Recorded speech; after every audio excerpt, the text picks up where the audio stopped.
Hey, welcome back to the kitchen where flour flies and food fights back.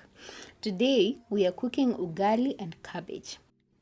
The Kenya's most famous comfort plate, the dish that sticks to your heart and to your hands.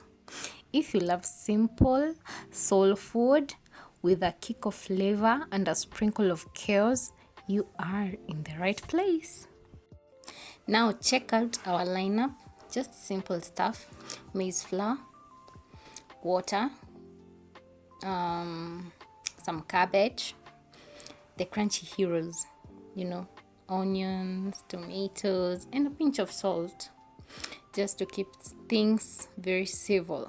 I promise you, when these things come together, they are tastier than they sound. Now for the preparation. The water in the pot already it's heated up, and you'll want that boiling like it's the gossip time of a family reunion. Once it's bubbling like a hot tea, we start the magic slowly. Sprinkle the maize flour while you stir it. Don't rush it. If you dump it you don't dump it as if you're shoveling flour on a rainy day. You'll get lumps, and nobody wants a lumpy ugali.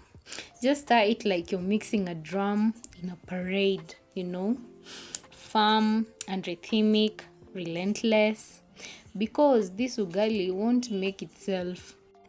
So keep at it until it's thick and smooth and starts peeking away from the sides of the pot. That is when you know it's looking just right. Ugali is like a workout. You push, you pull, you stir. Folks say it's part of growing up in Kenya. If you can't make ugali that sticks, how will you survive life?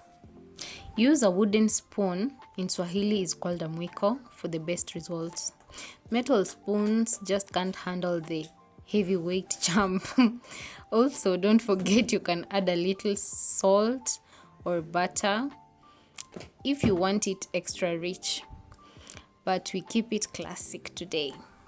Look at that texture. Soft on the inside and on the outside. That's the dream right there. Scoop it out like you're sculpting a masterpiece. Ugali is usually shaped into rounds or heaped onto the plate like mountains. For me, sincerely saying, I like it like the mountains waiting for a vegetable.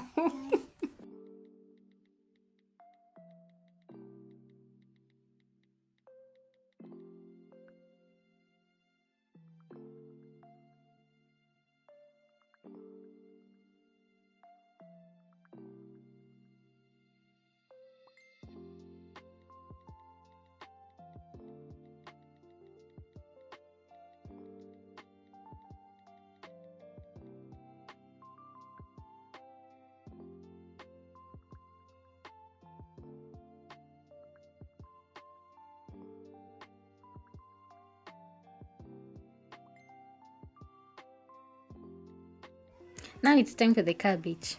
Let's give our cabbage some spotlight. Heat the pan with a bit of oil, not too much. We're not making a swimming pool. Then toss in the onions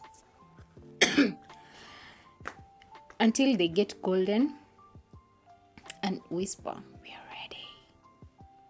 Next in, go with the tomatoes. Let them soften and get cozy. Finally, our chopped cabbage takes the plunge. Stir it, coax it down.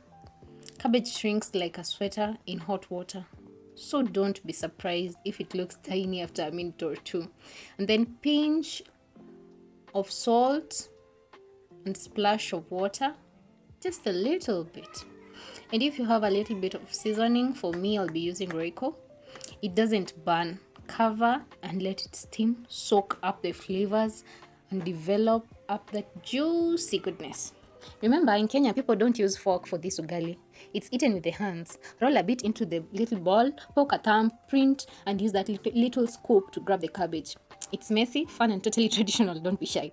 Ugali is the heart of Kenyan food culture. Simple ingredients, big taste, and loved by families from the rural home states, the busy Nairobi streets. It's humble but mighty. You could serve it with anything from a rich stew to a simple green like this cabbage that I'm going to make with it. And it will be so delicious. So, if you laughed, learned a thing or two, or just feel hungry right now, hit that like button like you hit the jiko to turn up the heat. Leave a room comment. How do you feel? Do you like your ugali, soft, firm, or somewhere in between? Don't forget to subscribe for more tasty chaos like this next time. Stay hungry and stay happy.